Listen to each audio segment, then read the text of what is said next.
Full News Headquarters.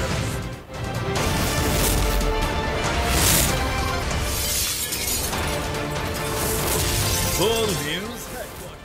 बिस्मिल्लाहिर्रहमानिर्रहीम, अस्सलाम वालेकुम। बोल न्यूज़ हेडक्वार्टर्स में खुशामदीद। मैं हूँ सोनिया शेख और मैं हूँ ज़ैनब रॉय। हेडलाइंस आपने जानी, न्यूज़ बुलेटिन में आगे देखिए।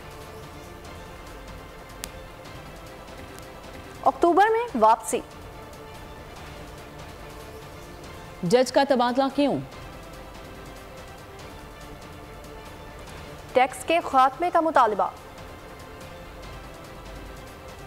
चीनी ने बेचैनी बढ़ा दी और नंबर 1 से एक कदम दूर।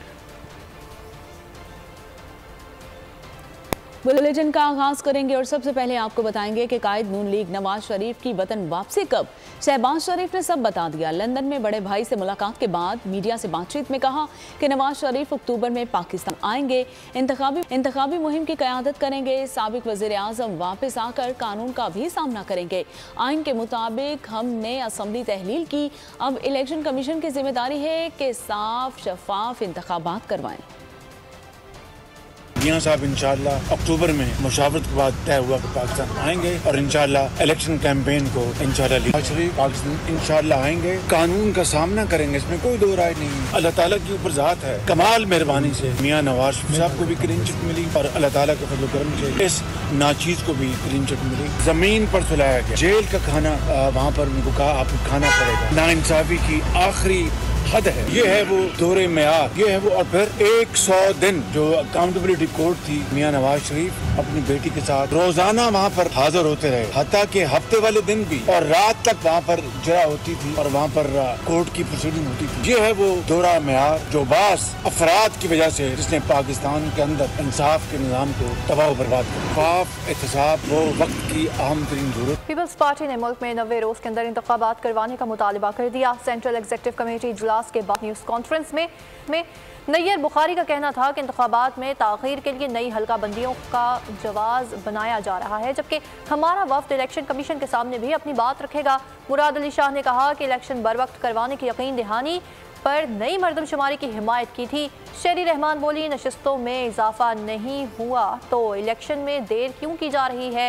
इंतखाबात 90 दिन से आगे गए तो आईनी बहरान पैदा हो जाएगा।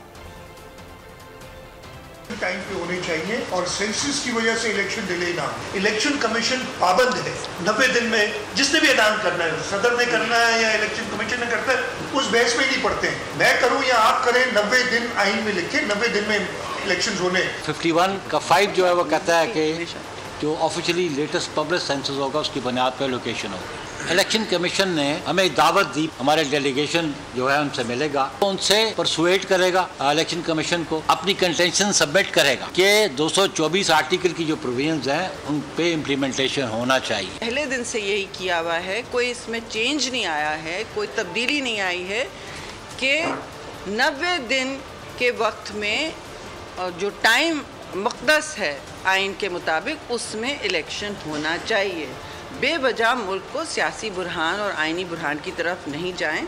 एक बहुत बड़ा हमारे लिए आइनी और सियासी मुल्क में बहरानी कैफियत होती है अगर ये इलेक्शन 90 दिन से आगे जाता है। पीपल्स पार्टी जो कह रही है कि मुश्तरका मुफादात काउंसिल इजलास में ऐसी कोई बात नहीं हुई, आइनी मामलात पर सियासत नहीं होनी चाहिए। रहनुमा नून लीग एहसन इकबाल कहते हैं कि कौम में कन्फ्यूजन पैदा ना की जाए।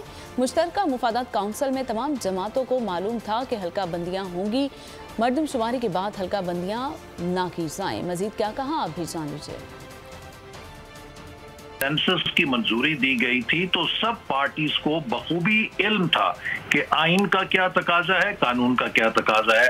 जब आप सेंसस को नोटिफाई करते हैं तो उसके बाद इलेक्शन कमीशन के पास चॉइस नहीं है। कोई वहां पर बात नहीं हुई, ना कोई ऐसी यकीन दहानी किसी को कराई गई। अगर आप सेंसस के बाद हल्का बंदी दोबारा नहीं करेंगे तो ये एक सुकम होगा, इसको कोई चैलेंज कर सकता है। हमारी भी यही इंटेंट है कि इलेक्शन जल्द से जल्द हो, क्योंकि आपको पता है कि इस वक्त मुल्क केयर टेकर सेटअप के जरिए एक बेयकीनी के आलम में है। इन तमाम जमातों ने नई सेंसस को साइन किया है, एग्री किया है, तो आइन और कानून का तकाजा है कि उस मर्दमशुमारी के रोशनी में नई हल्का बंदी की जाए। हमें इन आइनी मामलात पर सियासत नहीं करनी चाहिए, कौम में कंफ्यूजन पैदा नहीं करनी चाहिए। मुस्लिम लीग नून के रहनुमाओं का कहना है कि इलेक्शन फरवरी के वस्त तक होने का इम्कान है। चीफ इलेक्शन कमिश्नर से मुलाकात के बाद एहसन इकबाल, राना सनाउल्लाह और दीगर रहनुमाओं ने मीडिया से गुफ्तगू की। राना सनाउल्लाह का कहना था कि इलेक्शन हल्का बंदियों के 54 रोज़ बाद होना है। 14 दिसंबर को हल्का बंदियाँ मुकम्मल हो जाएंगी। इस मौके पर एहसन इकबाल ने कहा, 2018 के इंतखाबात में RTS को बिठाया गया। हमने इलेक्शन कमीशन से इलेक्शन की शफाफियत पर भी बात की है। इलेक्शन कमीशन ने तजावीज़ पर अमल की यकीन दहानी करवाई है। इलेक्शन कमीशन ने हमें यकीन दिलाया है कि वो इलेक्शंस को जल्द अज जल्द करने के लिए, बर वक्त आइन और कानून के मुताबिक करने के लिए अपना आइनी फरीज़ा सरअंजाम देगा। हम समझते हैं कि पाकिस्तान के आइंदा इंतखाबात मुल्क के लिए एक संग मील हैं, चूँकि जो मुल्क के मुआशी चैलेंजेस हैं, इसके लिए ज़रूरी है कि फिलफौर एक मुंतखब हुकूमत, आइनी और जमहूरी तौर पे ऐसी हुकूमत जिसके पास पूरा मैंडेट हो, वो आके मुल्क की मईशत को इस्लाहात के ज़रिए मुस्तहकम करने के लिए अपना जमहूरी किरदार अदा करे। तोशा खाना केस में चेयरमैन PTI को सजा देने वाले जज को OSD बना दिया गया। एडिशनल सेशन जज हुमायूं दिलावर को इस्लामाबाद हाईकोर्ट रिपोर्ट करने की हिदायत कर दी गई। जज हुमायूं दिलावर ने 18 अगस्त को चीफ जस्टिस को खत लिखकर खुद को दरपेश सिक्योरिटी खदशात से आगाह किया था। जुडिशल कॉम्प्लेक्स या हाईकोर्ट में पोस्टिंग की दरख्वास्त की थी। तोशाखाना केस के फैसले के बाद सिक्योरिटी खदशात, एडिशनल जज हुमायूं दिलावर का इस्लामाबाद हाईकोर्ट तबादला। चीफ जस्टिस इस्लामाबाद हाईकोर्ट की हिदायत पर एडिशनल रजिस्ट्रार ने नोटिफिकेशन जारी कर दिया। एडिशनल सेशन जज हुमायूं दिलावर का तबादला उनकी दरखास्त पर किया गया। मुअज़्ज़िज़ जज ने इस्लामाबाद हाईकोर्ट के चीफ जस्टिस आमिर फारूक को खत लिखकर सिक्योरिटी खदशात से आगाह किया। खत में चेयरमैन PTI के फैसले का हवाला दिया। लिखा, तोशाखाना फैसले के बाद मेरे खिलाफ सोशल मीडिया पर मुनज़्ज़म मुहिम चलाई गई। आबाई शहर में मेरी फैमिली को बैरून मुल्क से धमकियां मिल रही हैं। बच्चों को स्कूल जाने में मुश्किलात का सामना है। हालिया दौरा बरतानिया के दौरान नाखुशगवार सूरत हाल का सामना करना पड़ा। उन हालात के पेश नजर G11 के जुडिशल कॉम्प्लेक्स या इस्लामाबाद हाई कोर्ट में तैनात किया जाए। अदालत ने जुडिशल अफसर की जिंदगी को दरपेश खतरात के बायस उनकी सिक्योरिटी यकीनी बनाने के लिए इकदाम उठाया। जज हुमायूं दिलावर को OSD बनाकर इस्लामाबाद हाई कोर्ट भेज दिया, जहां उनके लिए नई असामी तख्लीक की गई है। एडिशनल डिस्ट्रिक्ट एंड सेशन जज हुमायूं दिलावर ने 5 अगस्त को तोशाखाना केस में सरबरा तहरीक इंसाफ को 3 साल कैद की सजा सुनाई थी। निश्ता मेडिकल यूनिवर्सिटी के तलबा और तालिबात का मुल्तान गैरिजन दौरा। तलबा और तालिबात और फैकल्टी ने मुल्तान गैरिजन में पाक फौज के साथ दिन गुजारा। यादगार शहदा पर हाजिरी दी, चादर भी चढ़ाई। तलबा ने शहीदों के बुलंदी दर्जात के लिए दुआ भी की। तलबा को पाक फौज के किरदार और मावरे वतन और कौम की खातिर लाजवाल कुर्बानियों के बारे में ब्रीफिंग भी दी गई। से कम नहीं, लेटेस्ट मिसाइल्स, लेटेस्ट टैंक्स और लेटेस्ट टेक्नोलॉजी के साथ लेस और किसी भी नागहानी आफात के साथ साथ दुश्मनों का भी मुकाबला कर सकती है। आर्मी कैंप में हमने नई नई चीज़ें देखी, ऐसी चीज़ें देखी जो हमने पहले नहीं देख चुके थे। यहाँ पे हमने टैंक की सैर की है, फायरिंग की है और हमने यहाँ पर आर्मी की ट्रेनिंग देखी है। जिन APC को देखकर हम बड़े बड़ों के दिल दहल जाते हैं। सिर्फ देखकर पाक आर्मी की माओं के दिलों को सलाम है कि वो अपने बेटों को भेजती हैं इनको चलाने के लिए। ये सब देखकर बस मुझे एक जुमला याद आ रहा है कि ये एक जहाँ क्या हजार हो तो हजार तुझ पर निसार कर दूँ। पाकिस्तान जिंदाबाद, पाक आर्मी पाइंदाबाद। शोहदाए पाकिस्तान को कौम का सलाम। लांस नायक नसीर खान शहीद, बेबाक, निडर और वतन पर मर मिटने का अज़म रखने वाले जानबाज मुजाहिद थे। उन्होंने 30 अप्रैल 2019 को ऑपरेशन रद्दुल फसाद के दौरान ज़िला शुमाली वज़ीरिस्तान में दहशतगर्दों से लड़ते हुए जाम शहादत नोश किया। वतन अजीज़ के दिफा की खातिर जान का नजराना पेश करने वाले लांस नायक नसीर खान शहीद जैसे बहादुर सुपुत आने वाली नस्लों के लिए मशले राह हैं। मिजाक करके ये सबको हंसाता था। मैंने शहीद लाया, बिल्कुल आंसू नहीं बहाया। औलाद है, याद आते हैं, बात हो गया तो यानी कि बाबा यानी फिक्र नहीं करो, हम आराम के साथ हैं, हम इज्जत के साथ हैं। घर आ गया तो बाबा वो पानी नहीं करो, जमींदारी नहीं करो, हम लोग आया छुट्टी खत्म होने तक हम लोग वो काम करेंगे। मौत हो तो शहीद की तरह होनी चाहिए। सफे शहीद की बेवा होना मेरे लिए फख्र की बात है। मैं बहुत फख्र करती हूँ कि मैं शहीद की बेवा हूँ। ये हर किसी इंसान को नसीब नहीं होता। वो बहुत ही केयरिंग थे, बहुत लविंग थे, सबके साथ प्यार से रहते थे। लास्ट टाइम भी उसने मुझसे कहा कि जब मैं शहीद हो जाऊंगा तो आप फ़ख्र से झंडा उठाना। बार बार वो कॉल करते थे। वो अपने ऑपरेशन एरिया पहुंचने तक उसकी एक ही बात थी कि मेरे बेटे का ख्याल रखना। उसके ज़बान पे मेरे बेटा बेटा बेटा ही था, बस उसने कहना था मेरा बेटे का ख्याल रखना। हमारा भाई सबसे डिफरेंट था, उसका नेचर भी, और जब वो सब के साथ बात करता था उसकी ज़ुबान में एक मिठास थी। जब वो हमें नाम से पुकारता था तो मेरा नाम फजल है, बट वो प्यार से फजलू बुलाता था मुझे। जब हमें पता चला कि रात को हमें पता चला कि टीवी पे हमने देख लिया कि भाई इस तरह हो गए हैं, तो तब से हमारे ऊपर हमारी क़यामत टूट पड़ी थी। मेरे मामू का सब बहनों के साथ अच्छा रिश्ता था और फिर सब के साथ फ्रेंडली पेश आता था और खुशी और मजाक के साथ पेश आता था। अपने माँ बाप का फीस ज़ाया नहीं करो, मेरी बहन की मेहनत ज़ाया नहीं करो, हर वक्त यही नसीहत थी। नाजरीन, भारत की आबी जारहियत दरियाए सतलुज में तोग़यानी सैलाब के बाद पाक फौज के बहादुर बहावलपुर डिवीजन में इमदादी सरगर्मियाँ जारी हैं। सैलाब मुतासरीन के लिए मुफ्त तिबी कैंप लगाया गया। मुफ्त राशन की तकसीम का सिलसिला भी जारी है। लोगों को महफूज मकाम पर भी मुंतकिल किया जा रहा है। दो तरफा तिजारत के तहत पाक चीन इक़्तिसादी राहदारी फाल नेशनल लॉजिस्टिक कॉरपोरेशन का चीन की मारूफ कंपनी सेवा लॉजिस्टिक के साथ इश्तराक हो गया। पहली बार अक़वाम मुत्तहिदा की बैनुल-अक़वामी रोड ट्रांसपोर्ट कन्वेंशन के तहत सामान की सरहद पार नकलो हमल का आगाज हो गया। और नाज़रीन, अब आपको बताएं कि गवर्नमेंट कॉलेज ऑफ टेक्नोलॉजी के तलबा का जिन्ना हाउस का दौरा। तलबा ने 9 मई के पुरतशद्दुद वाक़यात की शदीद अल्फाज में मज़म्मत की। कहा बाबाए कौम के नवादरात को बेशर्मी से जलाया गया और मुनज़्ज़म साजिश के तहत ये तक़रीब कारी की गई है। अफ़वाज पाकिस्तान मुल्की सलामती और इस्तेहकाम की ज़ामिन है। हमने देखा किस तरह तबाही के मनाज़र जो हैं वो नज़र आ रहे हैं। तमाम जिन्ना हाउस के तमाम चीज़ों को तोड़ फोड़ दिया गया और इसको जलाओ गिराओ किया गया। ये वाकई इसको हम हाईली कंडेम करते हैं। जो हमारे गवर्नमेंट है, वक्त गवर्नमेंट, उससे मेरी गुजारिश है कि इस तरह के वाक़यात को कंट्रोल किया जाए। यहाँ पर हमने देखा कि इस तरह 9 मई को तोड़ फोड़ की गई।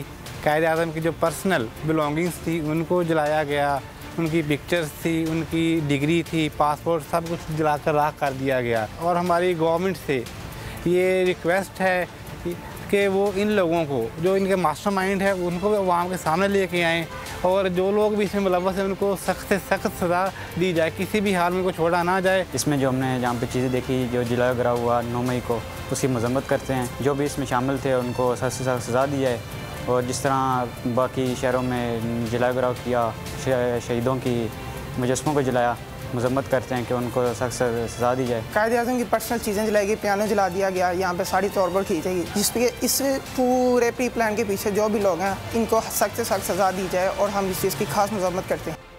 कराची में के इलेक्ट्रिक के अमले पर 24 घंटे में 2 मरतबा हमले किए गए। एहसानाबाद में बिजली का कनेक्शन काटने के लिए जाने वाली टीम को तशद्दुद का निशाना बनाया गया। नेपियर थाने में शर्जील गोपलानी के खिलाफ मुकदमा दर्ज कर लिया गया। CEO के इलेक्ट्रिक कहते हैं कि बिजली की कीमतें के इलेक्ट्रिक के हाथ में नहीं। मजीद क्या कहा, अब भी जानिए।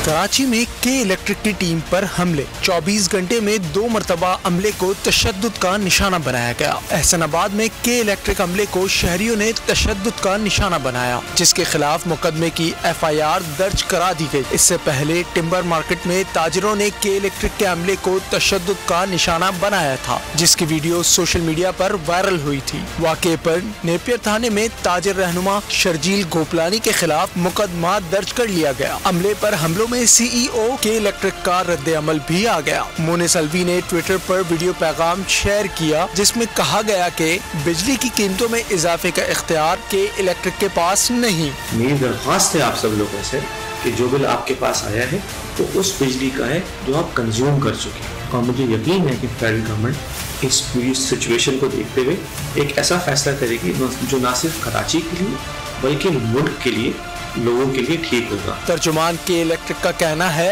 इदारे या अमले पर हमला किसी सूरत काबिल कबूल नहीं। इश्तियाल और तशद्दुद से सूरत हाल बेहतर नहीं होगी। अवाम के एहतजाज के बाद हेस्को अफसरान को अकल आ गई। हेस्को चीफ ने बिजली बिलों पर मुल्क में एहतजाज को मद्देनजर रखते हुए हंगामी इजलास के बाद तमाम सुपरिटेंडेंट इंजीनियर्स को हिदायत जारी कर दी, मसाइल हल करने का हुक्म दे दिया। ज़राए के मुताबिक हेस्को चीफ ऑफिस का कहना था कि बिजली के मसाइल से मुतालिक इश्तियाल अंगेजी के वाक़यात देखे और रिपोर्ट किए जा रहे हैं, जबकि इश्तियाल अंगेजी और नामुनासिब सूरत हाल पर काबू पाने के लिए सार्फिन के मसाइल सुने जाएंगे।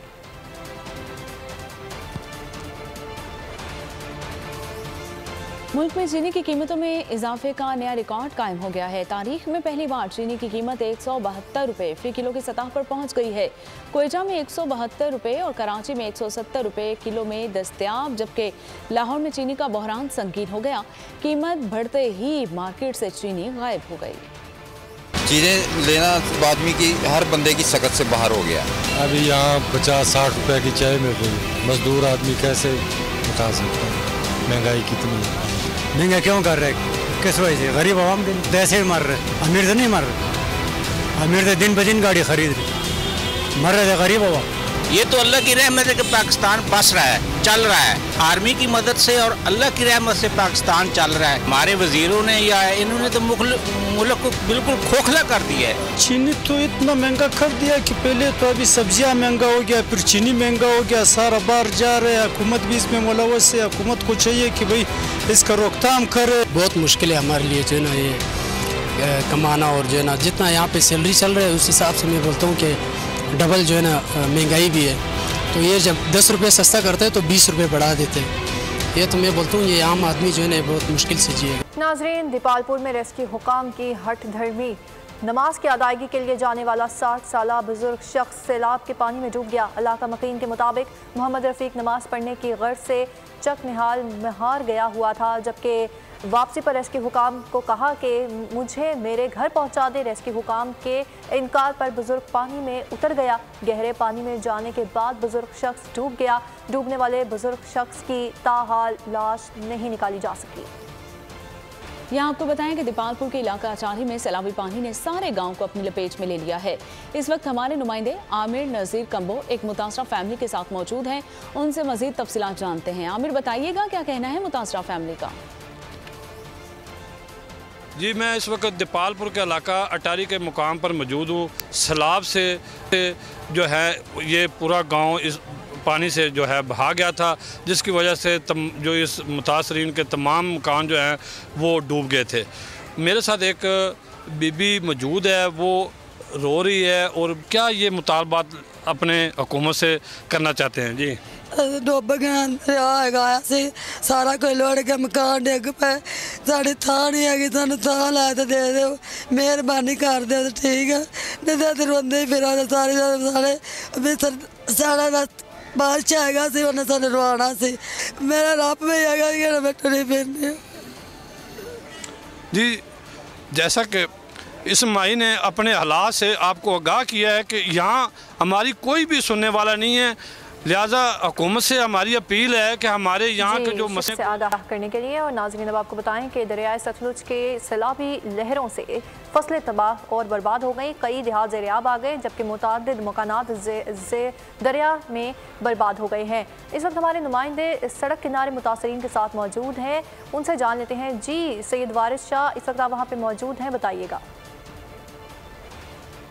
जी बिल्कुल, भारतीय सैलाबी रैली ने तबाही मचा दी है। जो सैलाबी पानी है वो तो कुछ कम हो चुका है, लेकिन सैलाब मुतासरीन की जो मुश्किलात हैं वो कम नहीं हो रही। हमारे साथ इस वक्त सैलाब मुतासरीन एक फैमिली मौजूद है जो खुले आसमान के नीचे अपने ज़िंदगी गुजारने पर मजबूर है। जी बताइएगा, आपको यहाँ पे क्या मुश्किलात सामने हैं और आपका क्या नुकसान हुआ है? क्या कहेंगे हुकूमत पंजाब को? मुश्किलात तो देख रहे हो जी, अब को किसी रोड उत्ते बैठे हैं, उत्ते पिछे किसी रह बैठे सी, महाराणी भैनी रह बैठे सी, वो मकान थले डिग भी है। वो तो पानी विच बच्चे मसे कड्डे, थोड़े जिली बिस्तरा कड्डा, मतलब 2 मंजियां कड्डियां अड़ते सी इत्ते किसी आके रह बैठे हैं, किसी को वो भी मकान डिग भी है। हूँ इतने रोड से बैठे हैं, तो कल परसों तो हुकूमत आई है तो उन्होंने कहा भी चलो थले हो। हूँ तुम दसो भी असं पिछों डुब के आए हैं, ठीक है सैयद, बहुत शुक्रिया। आगे बढ़ें और आपको बताएं कि सरगोदा मुडरांचा में बारिश के बायस मकान की छत गिर गई है। 2 बच्चों समेत 5 अफराद शदीद जख्मी हो गए हैं। रेस्क्यू हुकाम के मुताबिक मलबे तले दबे अफराद को निकाल लिया गया है। 2 जख्मियों की हालत तशवीशनाक है। जख्मियों की शनाख्त सालिहा बीबी, बशीरा बीबी, सलमा बीबी, शावेज मीरब के नाम से हुई है। और अब आपको बताएंगे कि गिलगित में रिवर व्यू रोड पर ट्रैफिक हादसा, खातून समेत 2 अफराद जाँ बहक, जबकि रेस्क्यू हुकाम के मुताबिक तेज़ रफ्तार कार ने मोटरसाइकिल सवार बाप बेटी को कुचल डाला। हादसे का शिकार बाप बेटी का ताल्लुक गिलगित से ही है, जबकि मुलजिम कार छोड़कर फरार हो गया। कार सवार से शराब की बोतलें भी बरामद कर ली गई हैं और पुलिस ने वाक़े का मुकदमा दर्ज कर लिया है। मुलजिम की तलाश अभी जारी है। कोयटा में स्पिन कॉलेज के करीब चेक पोस्ट पर रॉकेट हमला, पहाड़ी से फायर किया गया। रॉकेट चेक पोस्ट के करीब मैदान में गिरा। पुलिस के मुताबिक चेक पोस्ट पर फायरिंग भी की गई है। जवाबी कार्रवाई से हमलावर फरार, किसी जानी नुकसान की इत्तला नहीं मिली।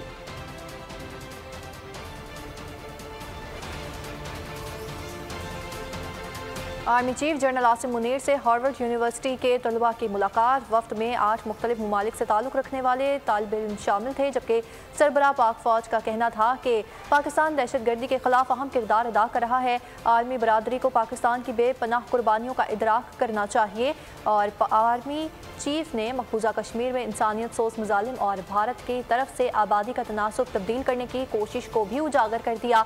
हार्वर्ड यूनिवर्सिटी के तलबा ने मुलाकात पर आर्मी चीफ से इजहार तशक्कुर भी किया।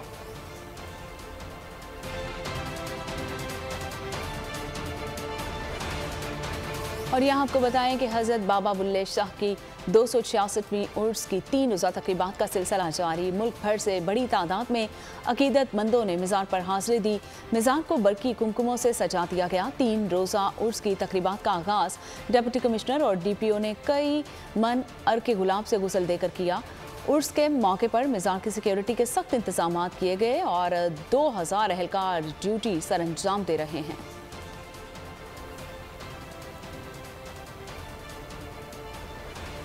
नाज़रीन, इंतहा पसंद जहनीत ने भारतीय तालीमी इदारों को भी ना बख्शा। भारतीय खातून टीचर ने मुसलमान बच्चे को पूरी क्लास के बच्चों से थप्पड़ लगवा दिए। क्लासरूम में बच्चे आते गए और मुसलमान बच्चे को थप्पड़ मारते गए। एक बच्चे को टीचर ने कहा कि आहिस्ता क्यों मार रहे हो, अब किसका नंबर है। फिर एक बच्चे ने आकर जोरदार थप्पड़ बच्चे के मुंह पर मारा। भारत की मशहूर मुसन्निफ ने कहा है और वीडियो ट्वीट भी की है और कहा कि ये टीचर पूरी नस्ल के जहनों में जहर घोल रही है, इसे सलाखों के पीछे डाला जाए। फ्रांस के एक जंगल में 132 टन वजनी उजूबा पत्थर की मौजूदगी। पत्थर को कोई भी शख्स आसानी से हिला सकता है। आम इंसानी ताकत से इस पत्थर को हिलते हुए देखकर सब हैरान रह गए। इस पत्थर को लोगान के नाम से भी जाना जाता है। इस पत्थर की ऊंचाई इंसान से भी बुलंद है। और अब खबर शामिल करेंगे खेलों के मैदान से। पाकिस्तान नंबर 1 की पोजीशन से 1 मैच की दूरी पर शाहीन आज तीसरे वनडे में अफगानिस्तान से टकराएंगे। मैच जीतने पर पाकिस्तान रैंकिंग में पहले नंबर पर आ जाएगा। क्लीन स्वीप के बाद रैंकिंग में शाहीन ऑस्ट्रेलिया को पीछे छोड़ देंगे, जबकि 3 मैचेस की सीरीज में पाकिस्तान को 2-0 की फैसलाकुन बरतरी भी हासिल है। तीसरा और आखिरी मैच आज खेला जाएगा। ब्लाइंड क्रिकेट वर्ल्ड गेम्स का फाइनल आज पाकिस्तान भारत से टकराएगा। भारत ने क्वालिफाइंग मैच में बांग्लादेश को 7 विकेट से शिकस्त देकर फाइनल तक रिसाई हासिल कर ली है। पाक भारत टाकरा शाम 7 बजे होगा। पाकिस्तान राउंड मैच में भारत को शिकस्त दे चुका है। भारत पाकिस्तान के बगैर होने वाले T20 वर्ल्ड कप का दिफाई चैंपियन भी है। Pakistani team world blind games में तमाम 4 मैचेस जीतकर पॉइंट्स टेबल पर पहले नंबर पर मौजूद है। एशिया कप में शिरकत के लिए भारतीय क्रिकेट बोर्ड के सदर रॉजर बनी और नायब सदर राजीव शुक्ला पाकिस्तान आएंगे। रॉजर बनी और राजीव शुक्ला 4 सितंबर को पाकिस्तान पहुंचेंगे। BCCI के दोनों ओहदेदार लाहौर में एशिया कप का मैच देखेंगे। भारतीय क्रिकेट बोर्ड के दोनों ओहदेदारान 7 सितंबर तक पाकिस्तान में ही रहेंगे। पाकिस्तान के अरशद नदीम ने पेरिस ओलंपिक्स के जेवलिन थ्रो मुकाबले के लिए क्वालिफाई कर लिया है। अरशद नदीम ने पेरिस ओलंपिक्स का टिकट हंगरी में वर्ल्ड एथलेटिक्स चैंपियनशिप के दौरान शानदार थ्रो करके हासिल किया और वर्ल्ड एथलेटिक्स चैंपियनशिप के जेवलिन थ्रो मुकाबलों में अरशद नदीम 86.79 की थ्रो की और इवेंट के फाइनल के लिए भी अपनी जगह बनाई। बॉलीवुड अदाकारा सारा खान लंदन में मौजूद हैं। अदाकारा ने ख्वाबों के शहर में खूबसूरत नज़ारों की सैर की। वीडियो सोशल मीडिया पर वायरल हो गई। आखिर में आपको बताएं कि रिटायर्ड शख्स ने इटली के जुराइम को खत्म करने की ठान ली। हॉलीवुड एक्शन फिल्म इक्वलाइजर 3 का ट्रेलर जारी। फिल्म 30 अगस्त को सिनेमा घरों की ज़ीनत बनेगी। और इसके साथ ही बोल न्यूज़ हेडक्वार्टर से फिल वक्त इतना ही। मजीद खबरों और अपडेट्स के लिए आप विजिट कर सकते हैं हमारी वेबसाइट bolnews.tv और देखते रहिए बोल न्यूज़।